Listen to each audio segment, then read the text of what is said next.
Because there were your questions. Thank you for asking these questions.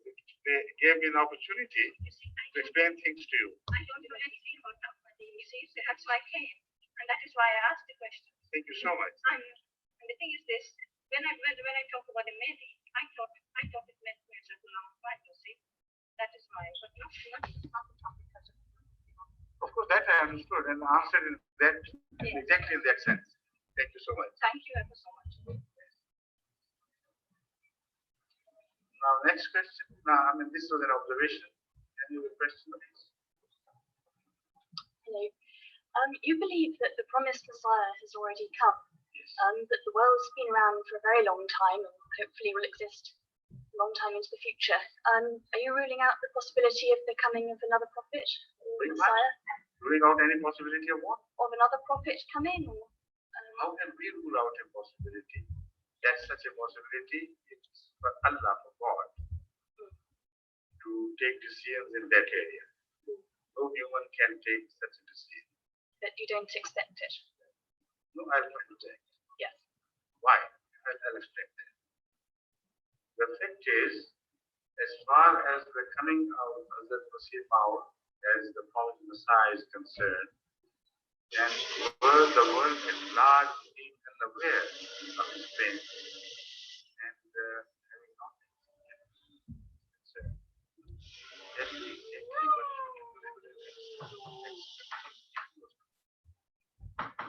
because he claimed that he has come in the image of Jesus Christ, the first Messiah.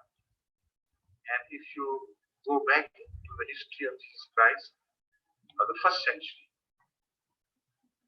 and compare the history of Ahmadiyya to that first century of Christianity, then you are bound to compare the history of Ahmadiyya as with advantage, not with disadvantage. Because I have gone into the subject with reference to Christian history, and I found that the Christianity by that time, at the end of the first century, had hardly reached 27 countries. Maybe 28, 1, 2 plus minus.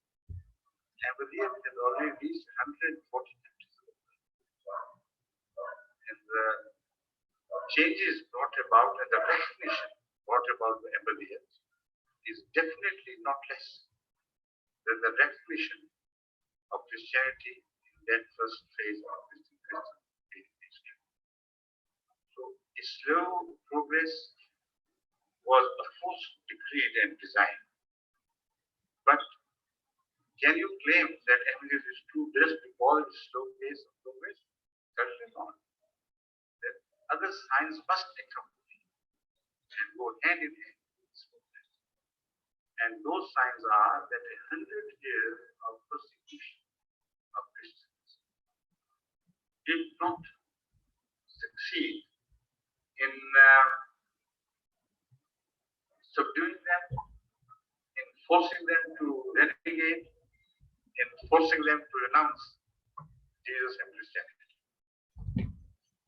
In fact, what happened was that more of a persecution and the more resolute that the Christians seem to emerge.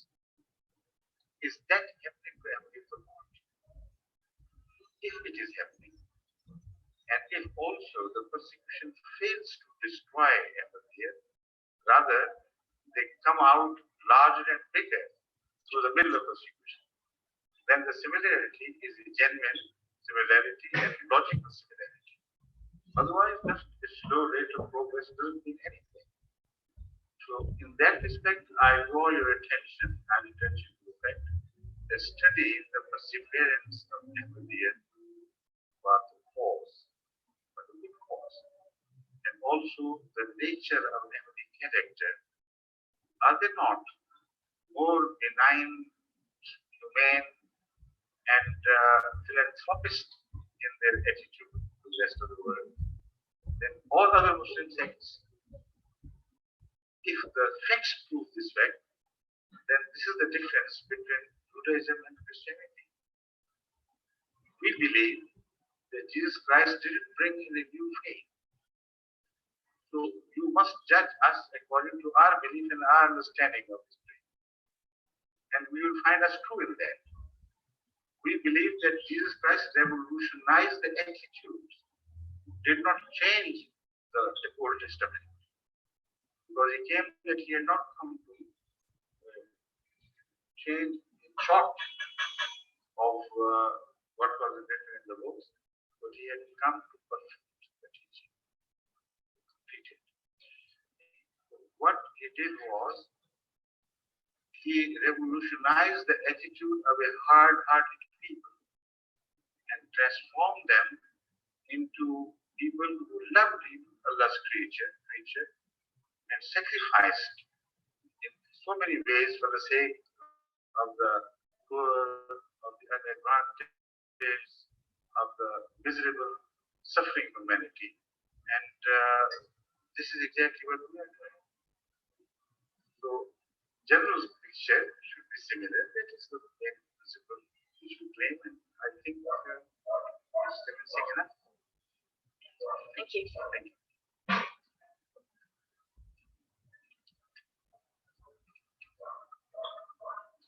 I would like to ask you a question. Why you don't call Hazrat Mirza Sahib only reformer, but Ummati Nabi as well, when it confuses and create problem and confusion about Muhammad sallallahu alaihi wasallam as the last prophet? Yes, I believe that this question is founded on lack of proper knowledge of what has Muhammad himself made, and lack of understanding of the verse Khatam al-Nabi. If you truly understand the meaning of the verse Khatam al-Nabi, which is supported by other verses of the Holy Quran, only then you can understand the answer to this question. Would you please This is exactly the point. I am laying the foundation for the answer, which you should expect will naturally be a bit longer than a small answer of yes and no. Right? The fact is that the word Khatam really means the most perfect, highest status, highest rank, something which cannot find its equal not only in the time when the claim is made, but even ever after in the future. Also, it has no relationship only to the present and the future, it has also a relationship to the past.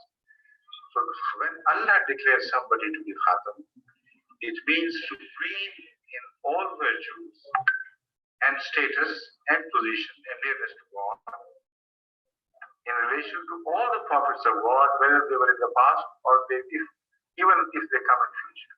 So the word Khatam is not a declaration which relates to, which is fixed in a time. It has the effect on the past, equal effect on the past as well as the future. So if Khatam is translated to mean no prophet appeared, then no prophet would have appeared in the past as well. Because the quality of excellence knows no time. It is timeless and extends from the past to the future equally. Literally, it means this ring which I'm wearing, signet ring. And it is the signet ring which in fact is called Khatam in Arabic. And what is the quality of a signet ring? It imprints itself on others. So in that sense, we believe that the word Khatam as applied to other means that if you find the same features as you find in Hazrat Muhammad in all the claimants to prophet, then they must be true prophets. If you find contrary characters to what the print of Khatam of Hazrat Muhammad creates as a print, then that person must be false. It would mean, in another sense, that all prophets should be judged according to the character and the person of Hazrat Muhammad. And that statement also is timeless, whether in the past or in the future, equally applicable. Then the word Khatam means also a father-like figure. And it is exactly in this context that the verse Khatam and the Nabiyyin speaks of other being Khatam. I will recite that verse and then you will understand that it's not about something which I'm making of myself, it is exactly what is written in the Quran and the context in which it should be understood is going to be related to now when I recite the verse, after I recite the verse. It says, ما كان محمد أبا أحد من رجالكم ولكن رسول الله وخاتم النبيين. Muhammad is not a father to a man like you, men like you. Why is it said? Because the enemies of Hazrat Muhammad used to jeer him and mock him and sort of ridicule him for the reason that he was not the son of a male issue. He was not the father of a male issue. This was the practice of the Meccans. He said he claims to be prophet and he is not even blessed by a son. He was, though. But he died early. Yes. Of course. But the Meccans said and the Quran recorded, this is what it meant. Ibrahim died in early infancy, only at the age of four and a half years. We are not talking of that. Not God is talking of that. Nor the opponents of Muhammad took. Assalamu alaikum wa rahmatullah. Now we will begin our regular session. Today we have invited Dr. Hamza Victor Allen to speak on the medical benefits of fasting. Dr. Hamza, can you hear us? I think you have to connect again with your mic. The mic is not connected. So when you click the link, the Zoom link, you have to, it asks you, are you going to connect with the audio? You have to click yes. Your mic is not being shown, that means it's not connected.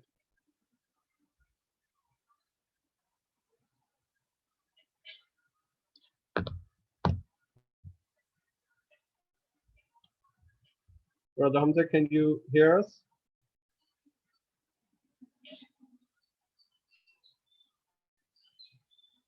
I think you have to leave the meeting and then join again by clicking the link.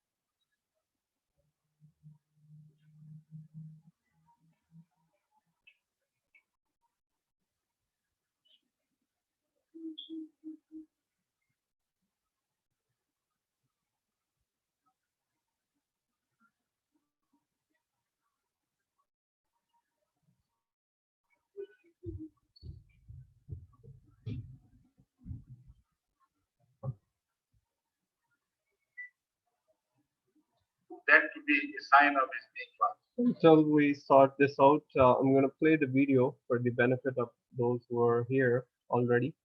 So for their benefit, I'm just going to play the video. Father of men, Rijal, and the word Rijal does not apply to children. No, yes, murder. Yes. Aba ahadim rijalikum. No issue of Hazrat Muhammad has grown up with men. That was the objection. The answer to that is yes, it's true. But his not only a Rasul, a messenger of Allah, but Khatam al-Nabi. Now, if you maintain that view, which is held by most of the majority of the world, that Khatam means the last of the prophets, after which no prophet can ever be born. And even in his own ummah, a prophet who follows him cannot appear. Then what would be the meaning of this verse in this context? The meaning would be that you only know half the defect of this man. You say he is not the father of a man, but we tell you he will not father a prophet either, ever after. So no prophet will be born in his ummah either. So he's issueless in that sense, not only physically but spiritually.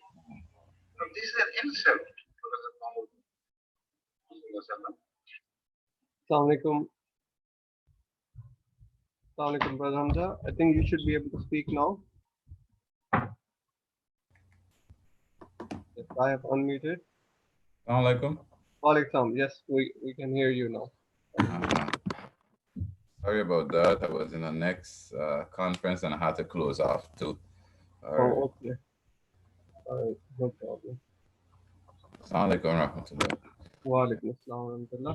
Today I'll be speaking on the benefits, the medical benefits of fasting. And thanks for having me in the program. I hope you can hear me clearly. Yes, we can hear you good.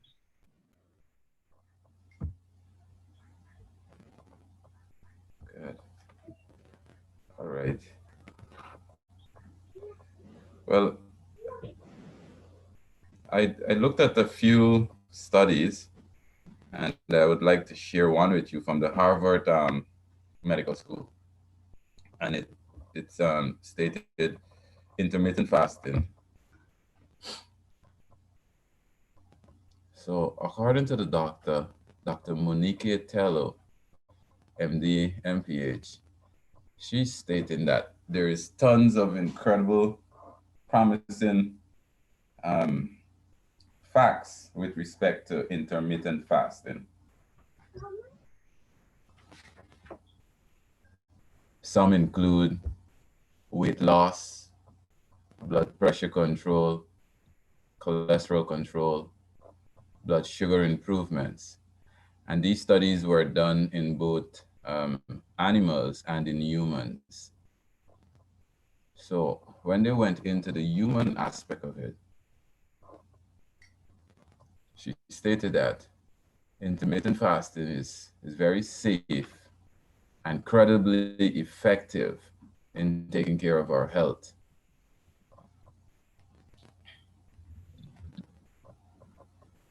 Mm-hmm.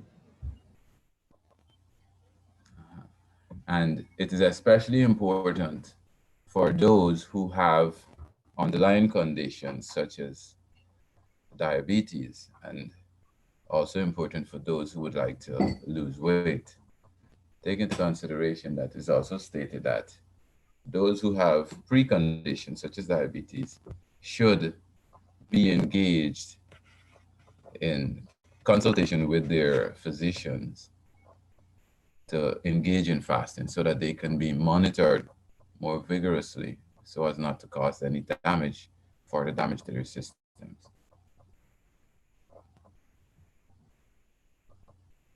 Mm-hmm.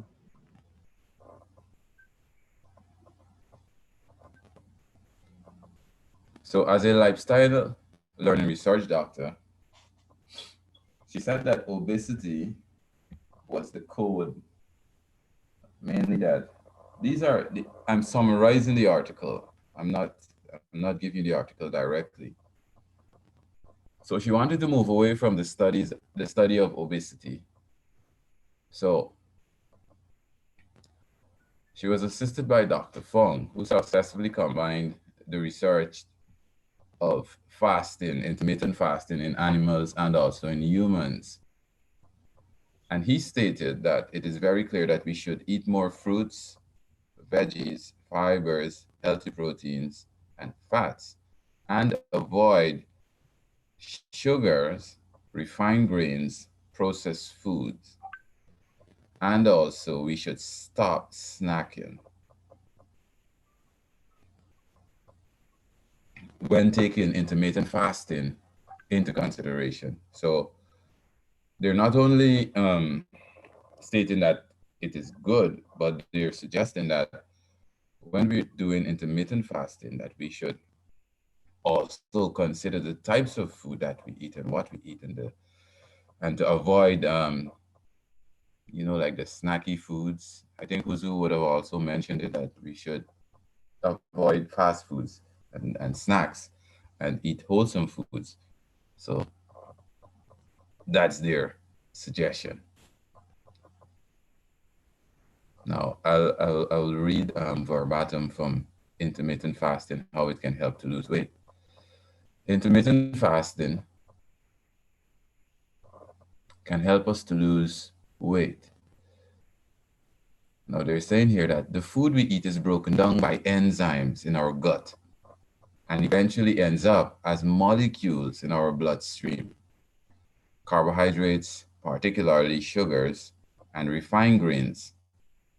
And when they say refined grains, they stated white flour and rice are quickly broken down into sugars, which our cells use for energy.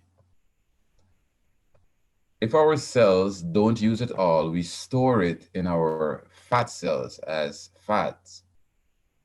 But sugars can only enter cells with insulin. Insulin is a hormone that is made in the pancreas. Insulin brings sugars into the fat cells and keeps it there. Between meals, as long as we do not snack, pay attention, between meals, as long as we do not snack, our insulin levels will go down and our fat cells can then release their stored sugars to be used as energy. We lose weight if we let our insulin levels go down.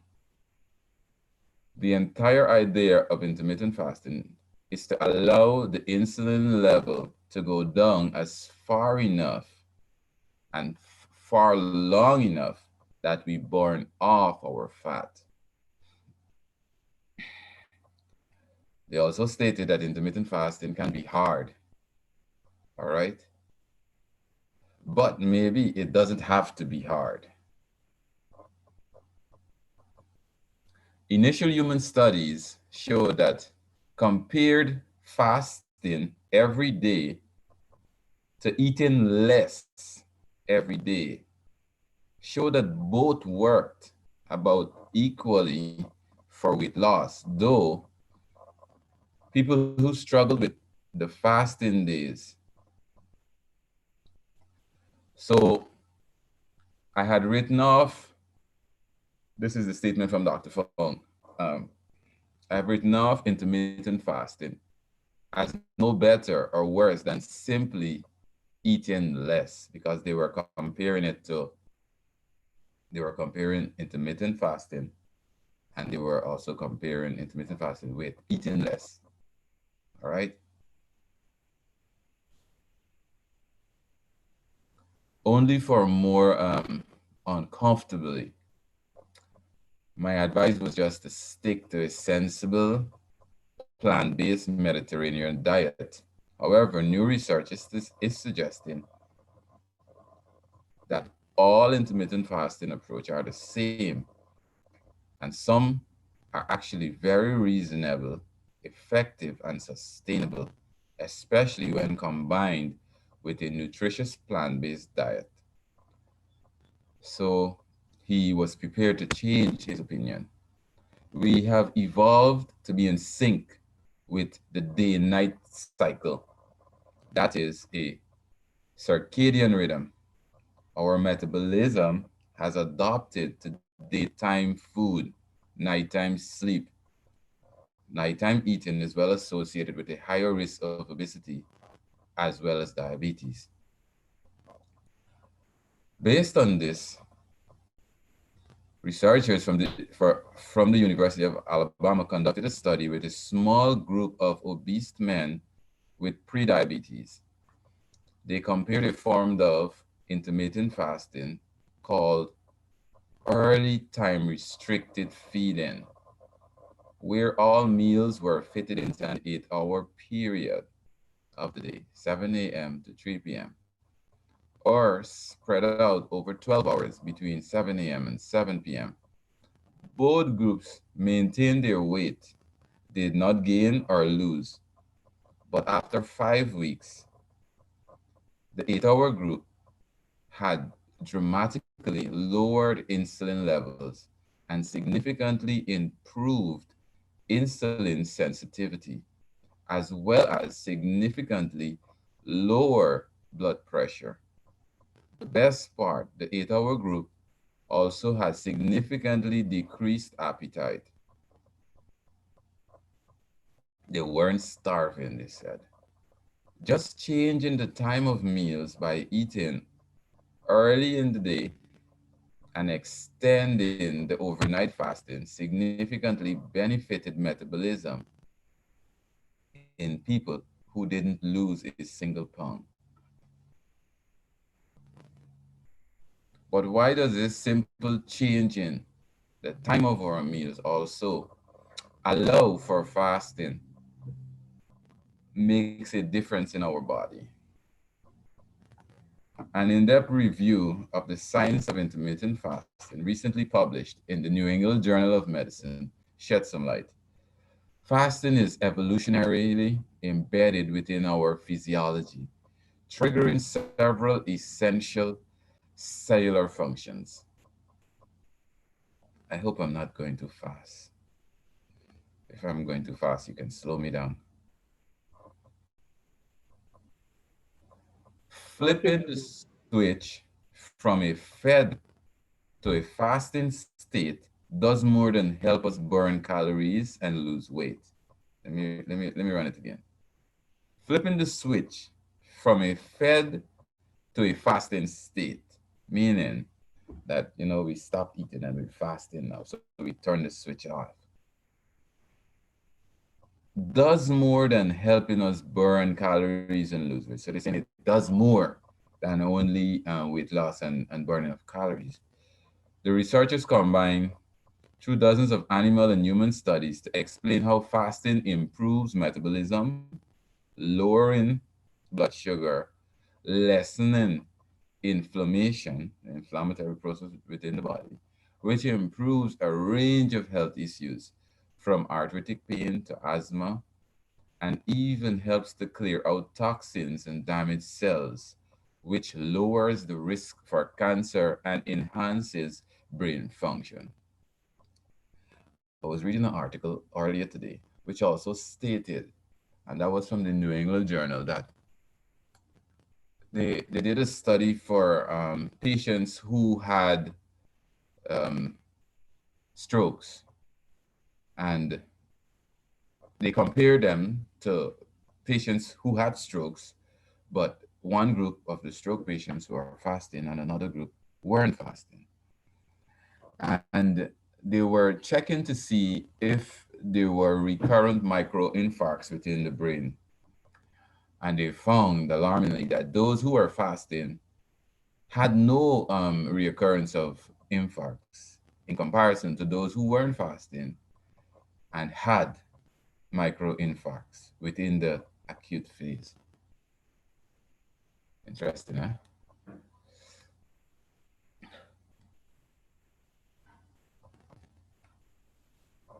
So they took some advice from a metabolic expert, Dr. Deborah Wexler, the director of the Massachusetts General Hospital Diabetic Center and associate professor at Harvard Medical School. Here is what she told them. There is evidence to suggest that the circadian rhythm fasting approach, where we restrict our meals to 8 to 10 hour periods of the daytime, is effective, she confirmed, though generally she recommends that people using an eating approach that works for them and is suitable for them. So here's the deal. There is some good scientific evidence suggesting that the circadian rhythm fasting, when combined with a healthy diet and lifestyle, can be particularly effective approach to weight loss, especially for people at risk of diabetes. However, people with advanced diabetes or who are on medications for diabetes, people with a history of eating disorder like anorexia and bulimia, and pregnant or breastfeeding women should not attempt intermittent fasting unless the close supervision of a physician who can monitor them. Now, 4 ways to use this information for better health. Avoid sugars and refined grains. Let your body burn fats between meals. Consider a simple form of intermittent fasting and avoid snacking or eating at nighttime.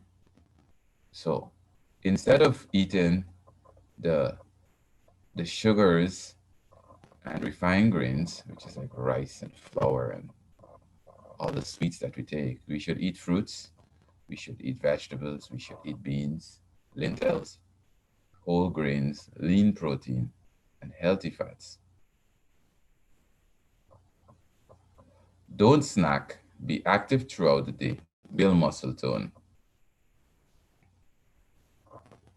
Limit the hours of the day when you eat. And for the best effect, make it earlier in the day between 7 a.m. and 3 p.m. or 10 a.m. to 6 p.m. But definitely not in the evening before bed. And avoid snacking at all times. So that was the article that I thought was best to present to you. From this point on, we can have a conversation. You know, everybody can tune in and we can discuss about the benefits of fasting, the medical benefits of fasting, before we go into the question and the answers, or we can take it from here. Maulana Sab, you can tell us. Well, there's already one question, but I wanted to, before we go to that question, or you can see that question in the chat. I don't know if can you look at the question in the chat? Okay. Yeah. There's one question, but I was thinking if you can explain some of these medical terminologies for like layman like me, like circadian rhythm, intermittent fasting. We know, like Islamically, we know what is fasting, but what is intermittent fasting? Or for everybody, for the benefit of everyone, you can explain the circadian rhythm. And I think you also use one of the benefit for the stroke patient. I did not fully understand that either. You said that it fasting helps for the stroke patient too. So if you can explain, in like simple layman terms, those 2 or 3 things, so that I think that would help us better. Yeah. All right. The questions here, I think it's from Arifa to everyone, or um, No, in it's addressed to you, but uh, it's in the chat. Yeah, it's from Sister Fazia Mustafa. does snacking includes the consumption of liquids like real fruit juice and water or fruits? All right, let me answer this one quickly. Mhm. Um, I wouldn't consider snacking taking liquids, because in some other articles that I read, they also suggested that taking liquids um, is beneficial for the body. But if we're going to snack on fruit juice, then it should be the natural fruit juice and not the fruit juice that are prepared by the big companies because basically it's saturated with sugars, and the sugars are what are bad for us during this period or in general. Mm-hmm. All right. So fruits is they're good. Water is good. Fruit juice is good, but it must be the natural fruit juice where we just, for example, we take a pineapple and we can put it into the blender or into the juicer and we can extract that juice. That's natural. But at the Right. same time, because of the high concentrations of sugar within the pineapple, if we are to snack, let's suppose 4 times a day, a glass, a standard 8 ounce glass of pineapple juice, then that would be too much. So it's more Mm-hmm. if we moderate that. But the water is very good because that also helps to eliminate the debris within the gut. And the fruits, that's very good because that adds with your fibers and your flavonoids and so on, which helps the body to be um, more functionable in terms of digesting food, and it adds with your vitamins, your minerals, which also helps the body in other functioning. But the circadian rhythm, that's where the daylight and the nightlight steps in, you know, because Okay. we wake in the morning with the sunrise and we sleep in the evening. So during the daylight, we're prone to be up, right?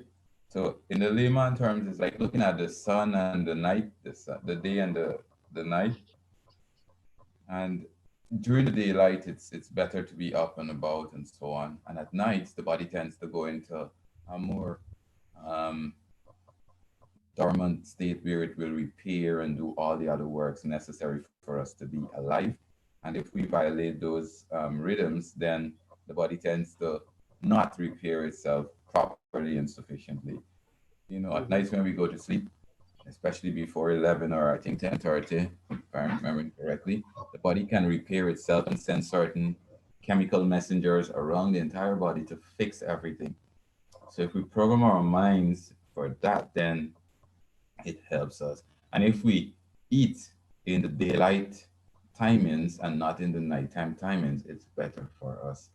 So if we eat during the night, we tend to gain more weight because then we are dormant, we're not doing anything, and um, our metabolism is affected by that. And when I say metabolism, the way in which we burn the food, that is one of the terms that you are trying to figure out. Mm-hmm. All right, it's like the plants and the animals, the birds. You know, they follow the same rhythm. You wouldn't really see the daylight birds outside during the night. You know, Mm-hmm. they would tend to fly back home, but then you would see the owl and some other species because their circadian rhythm is for them to be out at night and in during the day. So it's vice Right. versa. So can I ask you a question in relation to this thing, not directly to fasting, but related to circadian rhythm? Some people say they're a night person. They tend to do better at night, so they want to stay up late, like 12, 1 o'clock, and they rather do their work at night than daytime. Mhm. So if they want to change, first of all, is this a correct thing scientifically to say, oh, they're a night person? Secondly, if they want to fix it, they want to become, a day person or early morning person. But their habit or their circadian rhythm is that they want to sleep after Fajr or early morning. How best would be for them to change this habit? Uh-huh. Um, Basically, when you become a night person, that's bad, you know, because you're creating a disorder within the circadian, and basically you have a sleep disorder. So Mhm. you have to try to break that rhythm by programming yourself to sleep at nights.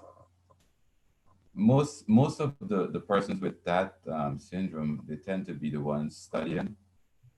You know, if they don't practice good study techniques and habits during their study time, it will remain with them for some amount of time until they can find the way of breaking that pattern, because it tends to degrade the body faster than if you go back to the normal rhythm of being up during the day and working during the day and sleeping at nights. So it is a disorder. So I don't recommend it, but if that's the only way that person can survive, then let them do that. But let them know also that it's not beneficial for their bodies. Okay, thank you. Mm. If anyone else has a question, you can unmute your mic and you can ask the question, or you can type your question in the chat room. And we have guest Dr. Hamza Victor Allen. He will be more than happy to answer your question. Yes, I see Assalamu two. alaikum. Walaikum assalam. Assalamu alaikum, Dr. Hamza. Wa I alaikum have a assalam question. wa rahmatullahi wa barakatuh. It's not, it's a little off, but I was thinking, is it healthy to snack on these imported dates? How high is their sugar content as it pertains to a person who is diabetic? What would you advise? Would it be healthy to snack on that, or is the sugar content very high in it? That would be my question to you. Okay. All right. Wa alaikum assalam to that. I don't believe that a diabetic person should be snacking on it. And I stated in the article or in my presentation that snacking should be avoided. And what we consider snacking should be, eating between meals. Now, if you're going to eat between meals, let's suppose you had your breakfast, you had your lunch, you had your dinner, and then in between that time you're snacking, then definitely it's bad, because most of the dates that we import, it's highly sweetened for the preservation of it. But there are some naturally preserved dates, and that will be better for the diabetic person. For the average individual, yes, they can snack off of it if that's the only thing that they're going to snack off of. But you cannot snack, let's say, 10 dates or 20 dates. Maybe if you take one or two, or the most five, I think that would be sufficient for those who are not affected by diabetes. For the diabetic patient, one in the morning session and one in the evening session, I don't think it should be a big issue, especially if they're on their medication. I hope that answers the question. Yes, Okay, it did. Dr. Assalamu alaikum. Walaikum assalam. Thank you very much. Dr. Hamza, there is one question in the chat room. Can you please look at that? There's one question where? In the chat room, there's Uh-huh. one question. If you want, I can read it out for you. Yeah, let me see if I get it. Assalamu alaikum. Dr. Allen has explained about intermittent fasting. My question is if he can explain the interlink between what Islam teaches from the Quran and Hadith with proof, if possible. Us to that, what modern science shows about Ramadan. Due to intensity of Ramadan, we do not partake in snacking. We indulged in two strict meals. Well, I can maybe Maulana Saab, maybe you can assist with the Quranic evidence, because I cannot remember all of the Quranic citations. But what I do know is the medical sciences and Islamic teaching, they are in sync. They don't oppose, you know. Science is in support of the religious explanation of fasting. And I do believe that the religious explanation of fasting, especially in the month of Ramadan, is also supported by medical sciences. Now, when we fast during Ramadan, we fast for a fixed period of time. Most times I think here in Ghana we start at 4:30 and we finish at a little bit after 6. In some other countries, they go for sometimes 18 hours or more, depending on the sunlight. Again, it's a circadian rhythm that we're being affected by to some extent. And intermittent fasting also states that, like the hadith stated, 2 times per week, because most articles for intermittent fasting suggested that you fast twice weekly. And the Holy Prophet sallallahu alaihi wasallam Mm. also recommends fasting twice weekly. And the medical science have proven that the twice fasting weekly is beneficial for the body with respect to lowering high blood pressure, lowering cholesterol, um, lowering high blood sugar, lowering your insulin level, helping you to lose weight, helping you to reduce inflammation within the body, helping you to detoxify the GI system, which is the gastrointestinal system, from the mouth to the anus where the food enters and exits. So, from the intermittent fasting, yes, I can state that the medical science and hadith is in sync. Now, with respect to Ramadan, where we have 30 days or 31 days or 29 days, depending on the sighting of the moon, medical science suggests for the pregnant women, those who are severely affected by any underlying medical issue, should consult with their doctor and should be monitored vigorously by a physician for that fast, because it can be dangerous. And I think Quran also states that if you're sick, you should not fast. All right. 30 days of fasting, according to medical science, is not harmful to the body, it's beneficial to the body. Once we are observing all of the prerequisite, like the Holy Quran said, that we wake in the morning and we take the first meal before we fast, and when we break the fast, we take the liquids and we moderate what we eat. Then the fasting is good. So if Maulana can assist me with the direct citation from Quran, that would be wonderful. Well, yeah, the very first verse that talks about the fasting in the Holy Quran, chapter 2, verse number 184 or 183, depending on which Holy Quran you're looking at, says, O ye who believe, fasting is prescribed for you as it was prescribed for those before you, so that you may guard against evil. So one of the translation of La'allakum tattaqun is that you may guard against evil, or you may become righteous. So I guess this is the beauty of the Holy Quran, that it can apply, one word can apply, have a spiritual meaning as well as, scientific meaning. So here, this is like perfect example that this verse can be is applicable on a scientific level as well, that, it can save us from many diseases or from many evil, that's what I think. I would say that, these are the evils or um, harmful things. Uh, is it right, Dr. Saib, to translate this verse in or connect this verse scientifically? Yes, because the evils or the harms can be all of the metabolic ills that the body can experience. So in science, evil can be anything that is noxious to the body. Right. So indeed, saving you from evil and from harm, that's also within the medical sciences, Hmm. because of the I toxins. think the question is probably meant to say intermittent fasting is not the way we fast. In Islam, we have like continuous fasting where we eat in the morning and don't eat the whole day until sunset.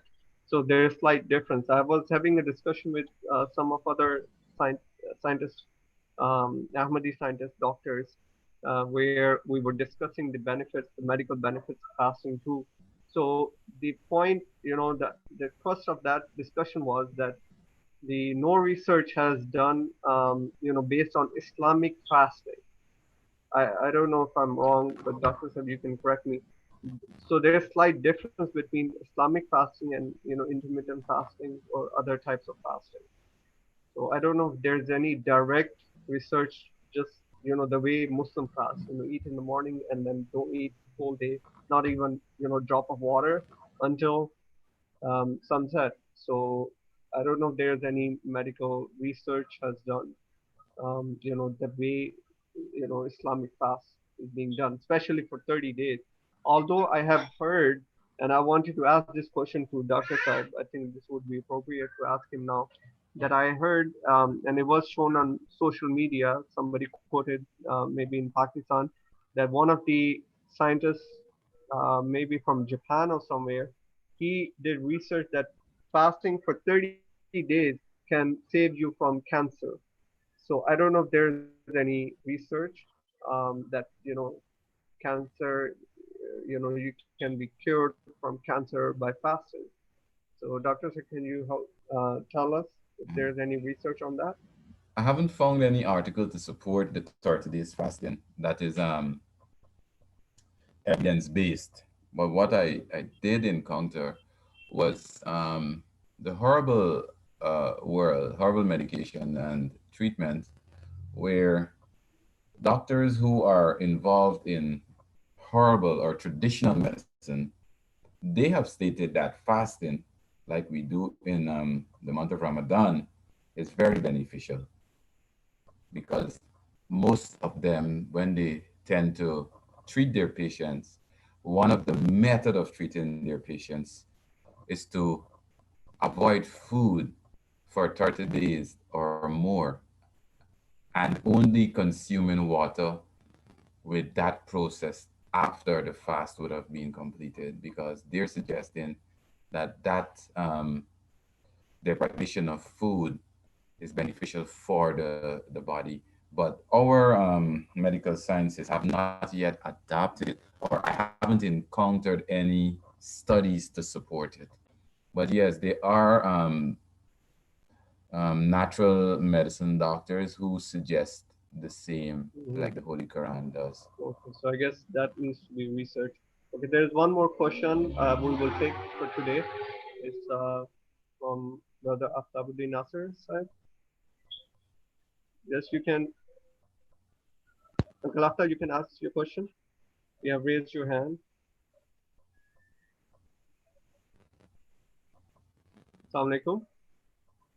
Salam. Hello. Uncle Aftab, you can ask your question. You're unmute now, so if you want to ask your question, you had raised your hand. Assalamu alaikum. Walaikum assalam. Yeah, so Dr. Saab, you mentioned about infarct. Recently, my father had this situation. This is a very practical situation. I had to take him to have a CT scan, and the reports mentioned something about infarct. I don't know about these terms, but we were kind of researching it on the internet. That's the only avenue we have. So can you explain something about that? And you know, hello? Walaikum salam wa what you're asking me to explain about Yes. infarcts, not with Yeah. respect to fasting. Well, if that will fasting can help him, he is 84 years old. He may not be able to fast for 12 hours or as we are fasting now. But Yes. if some form of fasting can assist him, then that we can let him try it.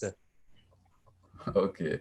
Well, according to the article, what the article stated was intermittent fasting assisted greatly in the amounts of infarcts that were noted within the brain when they did the scans of the brain for those patients who had previous infarcts. And infarcts mean that some of the blood supply of the brain or any area that would have had an infarct would have it seized in that area. You know, like injury to the vessel. You know, when the vessel has been interrupted, then we call it an infarct in layman's term. Mhm. But fasting, according to the article that I read from the New England Journal of Medicine, patients who were on intermittent fasting, they had considerably reduced or no infarcts in comparison to those who were not fasting. Is that clear? Yeah, I kind of, trying to understand you. Uh-huh. All right, Jazakallah. Assalamu alaikum. Welcome, Sam. Maulana Sahib, I see someone mentioning here that the 31 days of fasting. I was just making mention for the confusion sometime that we have in Guyana where some people will start fasting before and after. So sometimes you may end up with more than 30 days, but that's not the Islamic way. Someone was asking this, Maulana. Today was the first I've heard of 31 days of fasting in the month of Ramadan. Yeah, actually, if you look at the practice of Holy Prophet Sallallahu Alaihi Wasallam, he, his practice was that in the month of Shaban, which is the month before Ramadan, he used to fast a lot. But for layman Muslims, ordinary Muslim, for them, he told them actually they shouldn't fast in Shaban. But his practice was that he used to, increase his fasting in Shaban. And then he also said that, fast in Shawwal, 6 days of Shawwal after Eid. And he said that those who fast 30 days of Ramadan or 20 days, 29 days of Ramadan, the whole month of Ramadan, and then fast 6 days of Shawwal, that person as if he fasted for the whole year because, each fast has a reward equal to, 10 days or, 10 deeds. So 36 fasts equal to 360 days. So, and as you said, Holy Prophet ﷺ used to fast twice a week, and many other fasts Holy Prophet ﷺ used to fast, and he encouraged Muslims to fast many other days. Okay, there's another question. Quickly, we're gonna take that. Um, yes, go ahead. You can ask your question. Assalamualaikum. Walaikum salam. Just to clarify on what Uncle Aftab wanted, basically an infarct would mean that there's blood supply in the brain. So when there is a clot in the blood that causes a artery to be blocked, that causes blood supply to cease in certain areas of the brain, that causes an infarct.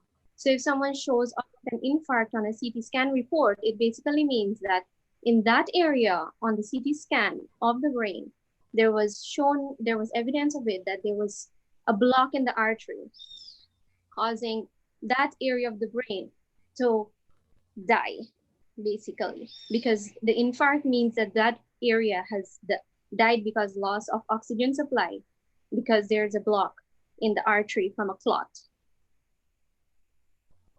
I hope that clears up Uncle Aftab's question. Jazakallah. Does it mean that there's some bleeding inside too?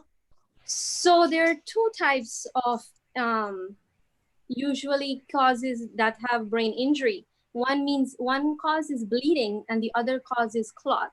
Usually what happens is that when an artery ruptures in the brain, that's when the bleeding happens. However, it's different from the infarct. The infarct basically means that there was a clot in another part of the body, which is pretty common in every person. It's not uncommon. Like, these clots usually develop over time during your lifetime. But what happens is that these clots, sometimes they break off, and it's very hard to prevent this break off. And when these clots break off, they usually go and lodge in the very tiny arteries that are present in places like your foot, your brain, your kidneys, your eyes. So when these clots go and block the very, very tiny arteries, that's when an infarct happens. But there can be bleeding in the brain, but that happens in an entire different physiology where it involves an artery rupturing in the brain. Okay, thank you. I'm trying to understand because my dad, he suffered from a slight slur in his speech, and Yes. doctor requested to have the CT scan, and he thinks that the term they use is the capillaries, through which the blood flows, and Yes. it's that area of the brain that controls speech is perhaps slightly affected. Yes. So that basically would mean that that area there, the blood supply of the brain, there is a clot lodged there. However, depending on, I didn't properly hear where you said, did you say biliary? Capillary. Is it Oh, capillary? capillaries. So Yeah. capillaries means that that is the smallest Blood vessel. blood vessel, right? Right. So one of those small ones is clogged, but depending on which one of them, it will alter the different functions of the brain. So it all depends on where that clot is. Okay, thank you so much. We are, I don't mean to go away from the topic, but because Dr. Hamza mentioned about infarct, then it remind me of our situation here. Okay. So, Sakala, thanks again and again. You're welcome. Assalamu alaikum. Well, sir.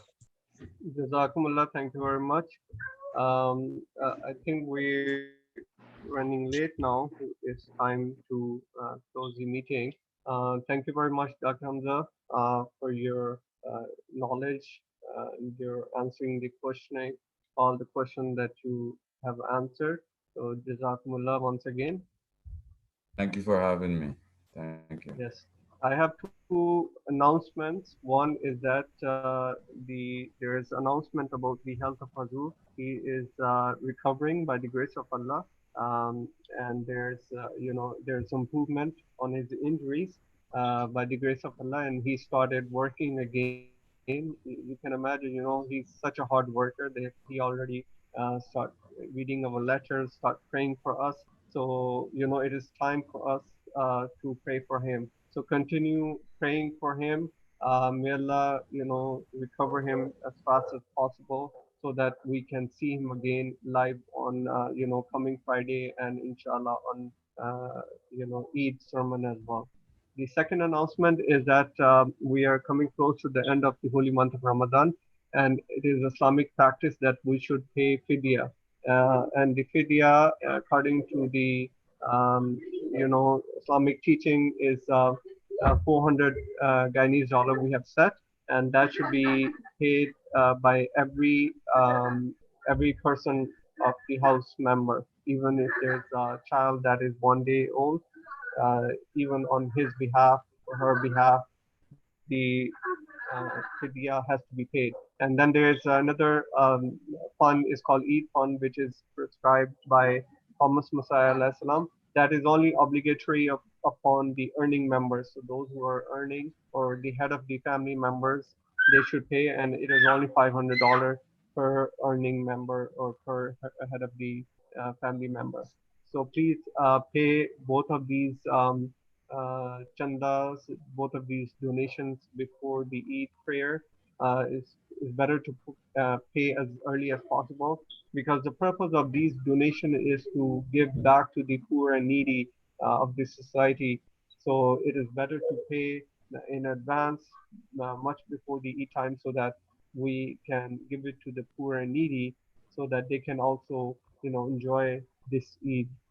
So may Allah enable us to do so. Thank you very much once again. So inshallah, tomorrow we will come together again at the same time. So look out for the link that I will be sharing. Jazakumullah. Assalamu alaikum wa rahmatullahi wa barakatuh. Wa alaikum assalam. Alaikum assalam. Walaikum salam wa rahmatullah.